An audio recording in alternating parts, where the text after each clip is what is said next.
Hello बच्चों, welcome back to my channel. कैसे हैं आप सब लोग।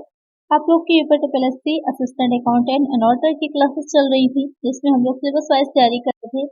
प्रीवियस वीडियो में मैंने आप लोग को बताया था कि क्या होते हैं अशुद्धियाँ, जो एरर्स हैं कितने टाइप्स की रहती हैं, किस तरह से उन्हें ढूंढा जाता है, क्या उनका मीनिंग होती है और कैसे उससे रिलेटेड एमसीक्यूज आते हैं। तो प्रीवियस वीडियो में मैंने सॉल्व किया था।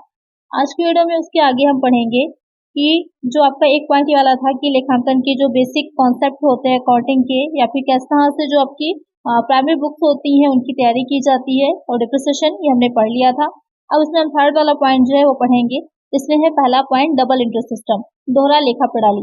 तो डबल इंटरेस्ट सिस्टम मैं पहले ही आप लोग को पढ़ा चुकी हूँ, उसको अच्छे से डिटेल में समझा दिया था, क्योंकि उसको समझने के बाद ही आप समझ पाएंगे कि जर्नल या लेजर कैसे बनाया जाता है। इसलिए मैंने पहले ही आपको पढ़ा भी दिया था और उससे रिलेटेड एमसीक्यूज भी सॉल्व करा दिए थे। अब हम उसमें आगे पढ़ेंगे कि जो बैंक समाधान विवरण पत्र होता है, यानी कि बैंक रिकंसिलिएशन स्टेटमेंट होता है, क्या होता है, क्यों तैयार किया जाता है, क्यों प्रिपेयर किया जाता है, की नीड होती है प्रिपेयर करने की, और इसी से रिलेटेड हम एमसीक्यू सॉल्व करेंगे। तो वीडियो को शुरू करते हैं, लेकिन शुरू करने से पहले जिन बच्चों ने सब्सक्राइब नहीं किया है जल्दी से सब्सक्राइब कर दीजिए। वीडियो को लाइक तो करना ही है और फ्रेंड्स साथ वीडियो को शेयर करना है। आइए शुरू करते हैं। सबसे पहले हम यही समझते हैं मेन कि क्या होता है बैंक रिकंसिलिएशन स्टेटमेंट, बैंक समाधान विवरण। उसके बाद हम समझेंगे कि क्यों नीड होती है इसकी। तो बैंक समाधान विवरण पत्र की जब बात की जाती है, a statement that is prepared to identify or tally the differences that exist between the user passbook and cash book of the firm। कि जो बैंक समाधान विवरण पत्र होता है इसलिए बनाया जाता है क्योंकि जो बैंक अपने कैश बुक के बारे में पढ़ा हुआ है, रोकड़ बही जिसे कहा जाता है, क्या होती है समझ चुके हैं आप। जो कैश बुक रखता है और जो बैंक बुक होती है या फिर हम पासबुक भी कह सकते हैं, उसके बीच में डिफरेंसेस हो जाते हैं। डिफरेंसेस अगर आ रहे हैं तो उस डिफरेंसेस को दूर करने के लिए या उन रीजंस का पता लगाने के लिए कि ये डिफरेंसेस क्यों आ रहे हैं, तो वहां पर जो स्टेटमेंट तैयार किया जाता है वो कहलाता है आपका बैंक रिकंसिलिएशन स्टेटमेंट कहलाता है। कि जो भी ट्रांजैक्शन है जो बैंक के साथ किए गए हैं या बैंक के बिना किए गए हैं, डायरेक्ट कैश में किए गए हैं, तो इस वजह से क्या होता है दोनों में डिफरेंस हो जाता है, कुछ अलग अलग अमाउंट आ रहा होता है। तो उसी को ही बराबर करने के लिए या उसको टैली करने के लिए रिकंसिलिएशन स्टेटमेंट तैयार किया जाता है। तो आपको क्लियर हो गया होगा बैंक रिकंसिलिएशन स्टेटमेंट क्या है। फिर आता है कि क्यों नीड होती है। अब एक पॉइंट तो आपने समझ लिया कि डिफरेंस जो होता है इस वजह से बनाया जाता है कि बैंक समाधान विवरण तैयार करने की आवश्यकता, need for the preparation of A bank reconciliation statement, कि क्यों आवश्यकता पड़ती है या क्यों इम्पोर्टेंट है बनाना। सबसे पहला पॉइंट है it helps in identifying the difference between cash book and passbook. इससे हमें ये पता चलता है, जो स्टेटमेंट हम ये तैयार करते हैं इससे हमें ये पता चलता है कि जो हमारी पासबुक है या जो कैश बुक है इसके बीच में डिफरेंस है कितना। फिर आता है कि it helps in knowing the actual bank balance. इससे हमें ये पता चलता है कि एक्चुअल में आपके बैंक में कितना अमाउंट है, बैंक बैलेंस कितना है, क्योंकि जो बैलेंस शीट आप बनाते हैं उसमें कैश एट बैंक और कैश एट हैंड दोनों चीजें दिखाई जाती है ना, तो इस वजह से हमको इसको बनाने की नीड होती है। फिर आता है it helps in the detection and prevention of fraud and errors in recording banking transaction. कि जो बैंकिंग लेन देन किए जाते हैं या बैंकिंग से ट्रांजैक्शन जो हमने किए होते हैं उनका जो रिकॉर्ड्स रखा गया है, तो ये देखने के लिए कि उसमें किसी तरह का कोई फ्रॉड तो नहीं किया गया, किसी तरह का कोई एरर तो नहीं है, इसलिए इस स्टेटमेंट को हम तैयार करते हैं। उसके बाद आता है it helps in creating a revised cash book that reflects the true bank balance. ये हेल्प करता है एक संशोधित बैंक, यानी कि इसकी मिलान विवरण पत्र तैयार करते हैं तो उससे हमें ये हेल्प मिलती है कि एक हम रिवाइज कैश बुक तैयार कर सकें जिसमें कि एक्चुअल जो बैलेंस है उसको हम दिखा सकें। क्योंकि आपको मैंने कैश बुक में पढ़ाया था कि कैश बुक जो बनती है तो उसमें बैंक कॉलम वाली भी बनाई जाती है या डिस्काउंट के साथ बनाई जाती है, कई तरह की बनती है। फिर आ जाता है it helps in preventing the embezzlement of money from the bank account. अगर बैंक अकाउंट जो है आपका उसमें किसी तरह की कोई पैसे की हेरा फेरी या कुछ भी गड़बड़ की गई है तो उसको आसानी से हम इसके थ्रू पता लगा सकते हैं, तो इसलिए ये स्टेटमेंट तैयार किया जाता है। अब आ जाता है कि अब ये तो हमें समझ लिया कि अंतर होता है, डिफरेंस आता है, इस वजह से हम बनाते हैं बैंक रिकंसिलिएशन स्टेटमेंट। तो एक क्वेश्चन ये भी तो आता है कि क्यों डिफरेंस होता है, क्यों आता ही है डिफरेंस की हमें बनाने की आवश्यकता होती है। तो अब हम समझ लेते हैं कि रोकड़ बही और पासबुक के शीर्ष में अंतर के प्रमुख कारक, main reasons for difference in balance of cash book and passbook. तो पहला डिफरेंस हो जाता है कि चेक निर्मित किए गए लेकिन भुगतान के लिए प्रस्तुत नहीं हुए, check issued but not yet presented for payment. तो इसमें ये रहता है कि जो व्यापारी है, जो बिजनेस कर रहा है, वो जो भी उसके क्रेडिटर्स होते हैं उनको पेमेंट करने के लिए जैसे ही चेक को इशू करता है तो उसको अपनी जो कैश बुक बनाता है वहाँ पर क्रेडिट साइड में, क्योंकि पेमेंट हम कर रहे हैं ना, तो क्रेडिट साइड में उसकी एंट्री कर देता है, उसको दिखा देता है। लेकिन और जिस वजह से क्या होता है कि जो आपकी कैश बुक होती है उससे आपका अमाउंट कम हो जाएगा जो रिसिप्ट वाले कॉलम में। लेकिन जो लेनदार होगा, जो क्रेडिटर होगा, अगर बैंक में उसने फौरन ही जमा नहीं किया, फौरन डिपॉजिट नहीं किया बैंक में, तो आपके अकाउंट से क्या होगा कि वो चीज उतना अमाउंट डायरेक्ट नहीं होता है, जिस वजह से क्या होगा, डिफरेंस हो जाता है।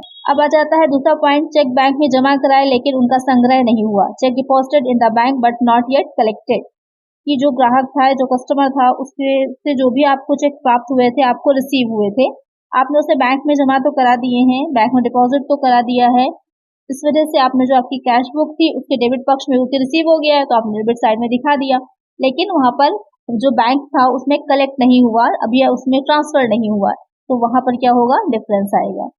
फिर आ जाता है बैंक द्वारा ब्याज देना या लेना, इंटरेस्ट रेटेड और डिक्टेटेड बाय द बैंक।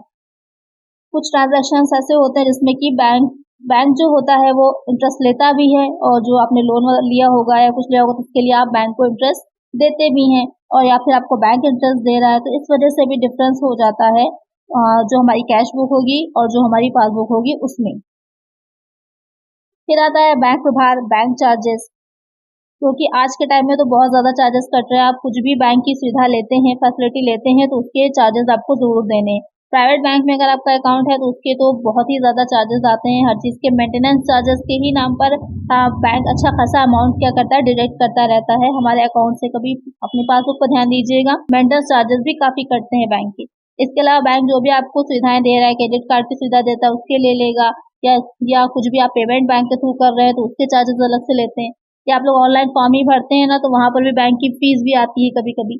ये सारी चीजें भी होती हैं जिसमें जो पासबुक है उसमें तो दिखाई जाती है, लेकिन कैश बुक में क्या होता है वो एंट्रीज हम नहीं दिखा पाते, इस वजह से डिफरेंसेस आ जाते हैं। फिर आ जाता है बैंक द्वारा ग्राहक की ओर से किया गया भुगतान, payment made by the bank on behalf of customer, कि कभी कभी जो बैंक होता है, जो कस्टमर होते हैं, उनके बिहाफ पर भी पेमेंट करता है। जैसे कि कौन से पेमेंट होते हैं, इंश्योरेंस प्रीमियम है, रेंट है। अगर आपने अपने बैंक के साथ बात कर रखी है तो आपके अकाउंट से जितनी भी इंश्योरेंस की या प्रीमियम जो देना है आपको, वो कटता रहता है, उसमें बार बार आपको जो है नहीं कहना पड़ता, बैंक से ऑटोमेटिक वो अमाउंट ट्रांसफर होता रहता है। इस वजह से भी क्या रहता है कि भुगतान सीधे जो है आपके कस्टमर तक पहुंच जाते हैं, तो वहां पर जो कस्टमर के अकाउंट में तो डेबिट हो जाता है, और पासबुक के अनुसार भी क्या होगा, आपका जो डिपॉजिट शेष है वो कम हो जाएगा, लेकिन उसे आप कैश बुक जो होती है वहां पर नहीं दिखाते, क्योंकि कैश में पेमेंट किया नहीं था आपने, तो हम अपनी कैश बुक में नहीं दिखाएंगे, लेकिन क्या होगा, पासबुक में तो आपकी दिखाता रहेगा, तो डिफरेंस आ जाएगा। फिर आता है ग्राहक द्वारा सीधे बैंक में जमा कराना, direct deposit into bank by the customer. यहाँ पर क्या है कि इससे पहला पॉइंट जो था उसमें हमने पेमेंट की बात करी थी, अब ये वाले पॉइंट में क्या होता है, रिसीप्ट होना। इसमें क्या रहता है कि जो कस्टमर होगा, जो भी आपको पेमेंट करना है, वो आपको कैश में ना दे करके वो सीधा आपके अकाउंट में ट्रांसफर कर देता है। तो अकाउंट में ट्रांसफर करने की वजह से तो आपकी पासबुक में तो दिखाएगा कि रिसीव हो गया है, लेकिन आपके कैश बुक जो आप बना रहे होंगे तो वहां पर वो चीज नहीं दिखाती है, जिस वजह से क्या रहता है, डिफरेंस आता है। ये सारी छोटी छोटी चीजें हैं जो आप डेली अगर बात करें तो ये किताबों में आपको बहुत डिफिकल्ट लगती है, बुकिश लैंग्वेज थोड़ी सी डिफिकल्ट लगती है, प्रैक्टिकली समझिए तो आपकी डेली लाइफ की ये सारी चीजें हैं जो आप लोग करते हैं। सैलरी तो अब ज्यादातर अकाउंट में ही ट्रांसफर होती है, किसी भी तरह की आपकी सर्विस होगी, प्राइवेट में ही कर रहे होंगे तो भी अकाउंट में ट्रांसफर होती है, या कहीं बाहर से आपको अमाउंट भेजना है, किसी को ट्रांसफर करना है, किसी ने आपको ट्रांसफर किया, आपके अकाउंट में जाते हैं। ज्यादातर आजकल सारा काम जो हो गया है पेपरलेस हो गया है, सीधा आप जो है बैंक के थ्रू ही सारा काम अपना कर रहे हैं। तो अगर प्रैक्टिकली समझिए तो ये सब आपको बहुत अच्छे से इजीली समझ में आ जाएगा, क्योंकि हम सारी चीजें आज के टाइम में बैंक के थ्रू ही कर रहे हैं, या पेपर वर्क नहीं करते हैं। ज्यादातर आप जो ट्रांजेक्शन करते हैं सब ऑनलाइन होते हैं, ज्यादातर ई बैंकिंग का हम लोग यूज करते हैं, इसीलिए डिफरेंस आता है। फिर आ जाता है बैंक द्वारा ग्राहक के लिए किया गया संग्रह, collection made by the bank for the customer, कि बैंक जो होता है, जिस तरह से आप इंश्योरेंस के प्रीमियम का आपका भुगतान करता है, पेमेंट करता है बैंक, इसी तरह आपके लिए कलेक्शन भी करता है। क्या कलेक्ट करता है, जैसे इंटरेस्ट है, इंटरेस्ट आप देखते होंगे हर 6 महीने पर आपके जो भी अमाउंट जमा होता है उस पर इंटरेस्ट आपको मिल जाता है, या डिविडेंड है उसका कलेक्शन करता है। ये सारी अमाउंट जो होते हैं आपके जो भी प्राप्त हो रही हैं वो सब क्रेडिट तो हो जाती हैं आपके अकाउंट में, लेकिन जो व्यापारी होता है हमें नॉर्मली उसकी इंफॉर्मेशन नहीं मिलती। जब जाकर आप एंट्री कराते हैं पासबुक अपनी, तो वहां पर हमें पता चलता है कि इतना इंटरेस्ट हमें मिला है, तो हम कैश बुक में वो नहीं दिखाते हैं, इसीलिए क्या होता है, डिफरेंस आता है। फिर है बिल, हुंडी तथा चेकों का अप्रतिष्ठित होना। Bills, hundis and cheques dishonoured.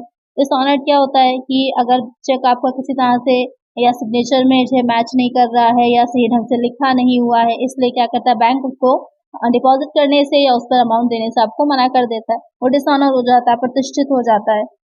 हुंडी की जो रहती है, हुंडी आपको ने पढ़ा होगा कि जिस तरह से विनिमय बिल होते हैं, बिल ऑफ एक्सचेंज होता है, विनिमय साध विलेख विपत्र जिसे बोलते हैं, बिल्स ऑफ एक्सचेंज, उसी टाइप में आपका हुंडी भी आता है, लेकिन ये थोड़ा सा देसी टाइप का होता है, लोकल लैंग्वेज में लिखा हुआ होता है और उसी एरिया में ही या फिर कह सकते हैं राज्य स्तर पर या जिस क्षेत्र से रिलेटेड है उसी में ही एक्सेप्टेबल होता है, स्वीकार्य होता है। इसको आप इंटरनेशनल लेवल पर, नेशनल लेवल पर स्वीकार्य नहीं होता है।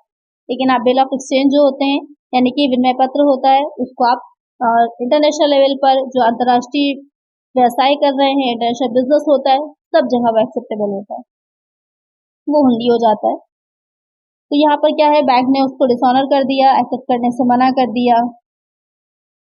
तो आपने तो जो ट्रांसफर कर दिया था, तो लेकिन बैंक ने, इसलिए आपने कैश बुक में उतने अमाउंट से दिखा दिया, लेकिन बैंक ने उसको पेमेंट करने से मना कर दिया है, तो वहां पर क्या होगा, डिफरेंस आ जाएगा। फिर आ जाएगा रोकड़ बही अथवा पासबुक में गलत प्रविष्टियां होना। Wrong entries in cash book or passbook, कि कैश बुक में या पासबुक में अगर आपने किसी तरह की गलत एंट्री दिखा दी है, या जैसे कि भी मैंने आपको प्रीवियस वीडियो में पढ़ाया ही है कि जो एरर्स हो जाती हैं हमारी लिखने की, कभी कभी एरर्स ऑफ ओमिशन होती है, कभी कभी एरर्स ऑफ कमीशन होती है, कभी प्रिंसिपल की त्रुटि हो जाती है, तो जिस वजह से भी डिफरेंस आ सकता है। फिर आ जाएगा चेक संग्रह के लिए भी बैंक भेजा किंतु रोकड़ बही में लिखा नहीं गया। Cheque send to the bank for collection but not recorded in cash book, यानी कि चेक को कलेक्ट करने के लिए आपने भेजा तो है बैंक में, लेकिन उसको आपने कैश बुक में नहीं दिखाया है, तो इस वजह से भी क्या होगा, डिफरेंस आएगा। चेक का लेखा रोकड़ बही में हो गया किंतु बैंक नहीं भेजा गया। Cheque entered in cash book but not send to bank. Opposite situation है, इससे पहले वाले में आपने पढ़ा कि बैंक में भेज दिया गया है लेकिन कैश बुक में नहीं दिखाया। सेकंड वाले में क्या हुआ कि कैश बुक में दिखा दिया लेकिन बैंक हमने भेजा ही नहीं, तो वहां पर बैंक में आपकी पासबुक में नहीं दिखाएगा एंट्री उसकी, इसलिए डिफरेंस आ जाएगा। तो ये सारे रीजंस होते हैं जिसकी वजह से क्या होगा कि जो आपकी कैश बुक होती है, पासबुक होती है, दोनों मैच नहीं करती किसी स्पेसिफाइड डेट पर, किसी विशेष तिथि पर। तो इस वजह से हमें क्या तैयार करना पड़ता है, बैंक रिकंसिलिएशन स्टेटमेंट तैयार करना पड़ता है।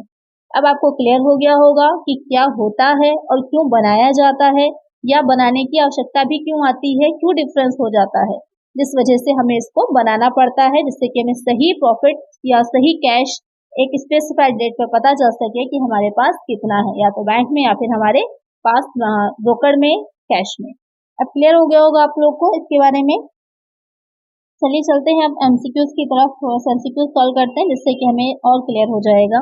लेकिन इससे पहले एक इन्फॉर्मेशन आप लोग को देनी थी कि डेली में आप लोग के लिए कंप्यूटर जो आपका पोर्शन आना है उससे रिलेटेड एक शॉर्ट पोस्ट करती हूँ, जिसमें कि एक क्वेश्चन आप लोग का रहता है जो कि काफी इंपॉर्टेंट होता है, या इस तरह के क्वेश्चन से जो एग्जाम में अक्सर पूछे जाते हैं या पूछे गए हैं। तो आप लोग वो शॉर्ट्स जरूर देखा करिए, उसकी प्लेलिस्ट मैंने बना दी है, लिंक मैं दे दूंगी डिस्क्रिप्शन में या फिर आई बटन में, तो आप लोग देख जरूर लीजिएगा, डेली देखा करिए, उसमें अच्छे क्वेश्चंस रहते हैं।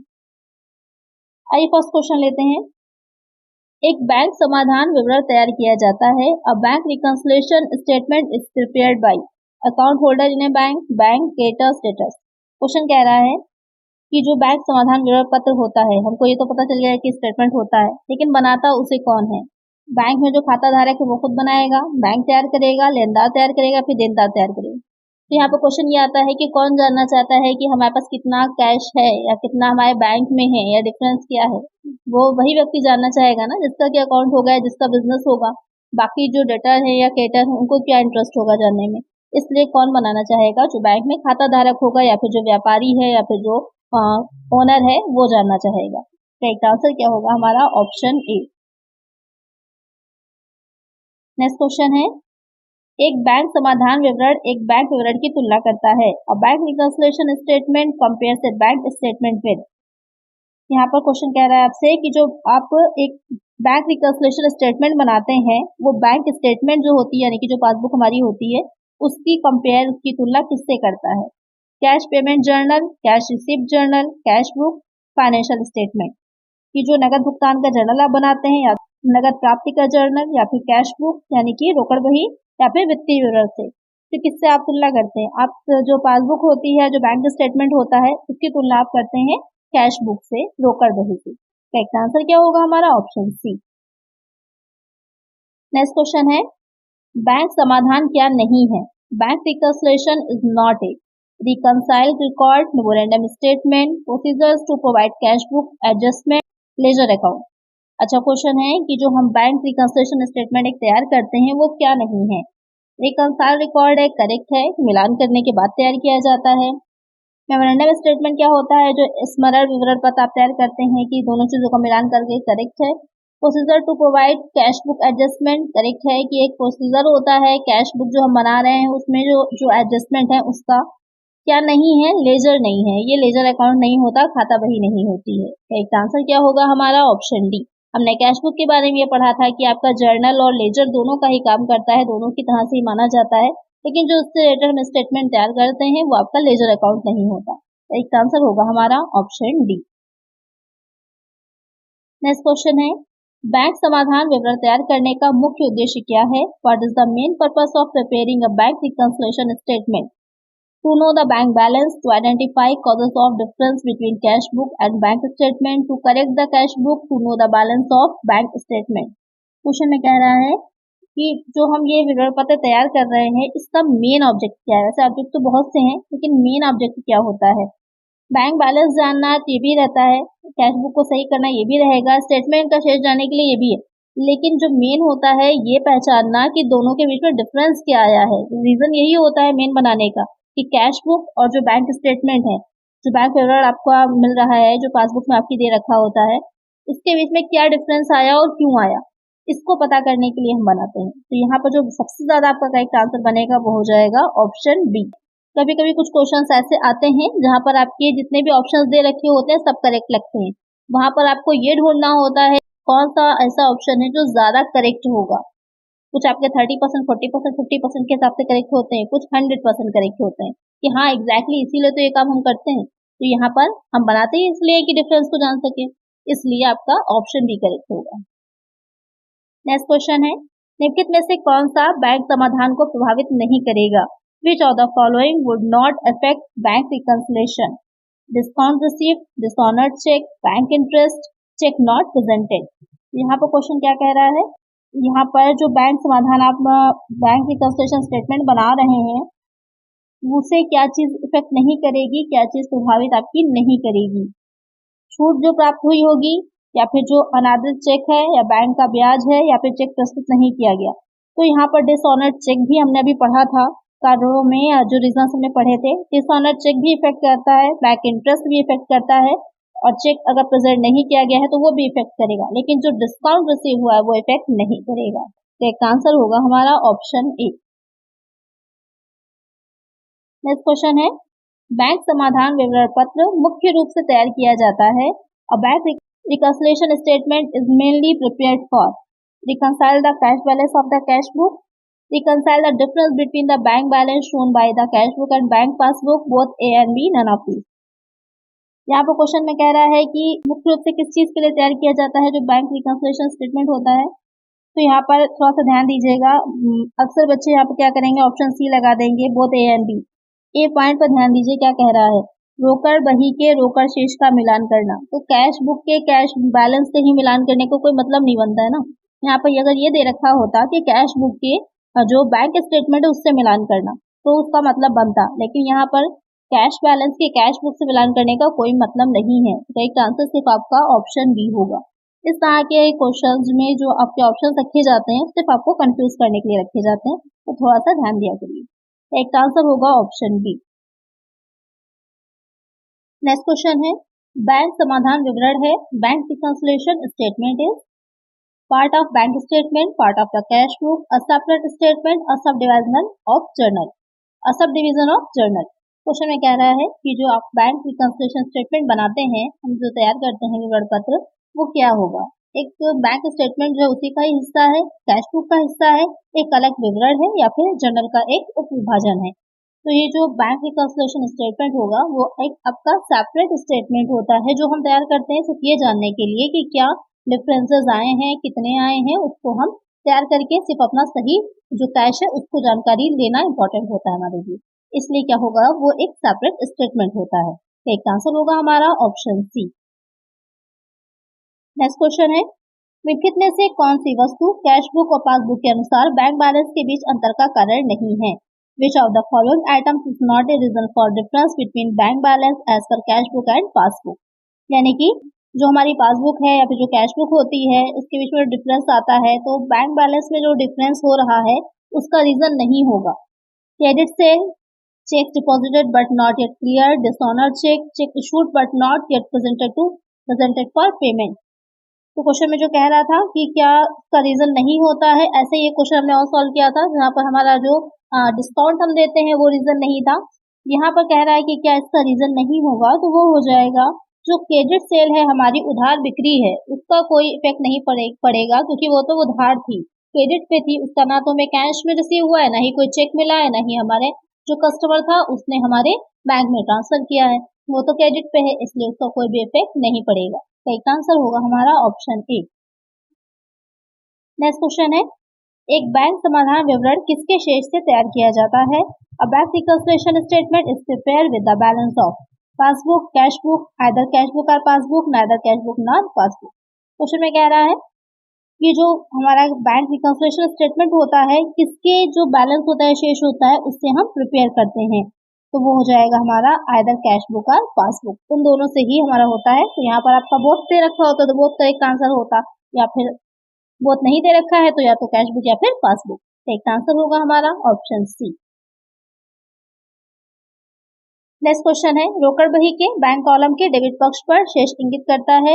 The balance of the debit side of the bank column of the cash book indicates the total amount has drawn from the bank, the total amount overdraft in the bank, cash at bank, none of the above. Question में कह रहा है कि जो cash book हम बनाते हैं उसमें आपकी बैंक कॉलम वाली भी कैश बुक बनती है, तो उसका जो डेबिट साइड में जो बैलेंस आ रहा है वो किस चीज को दिखाता है?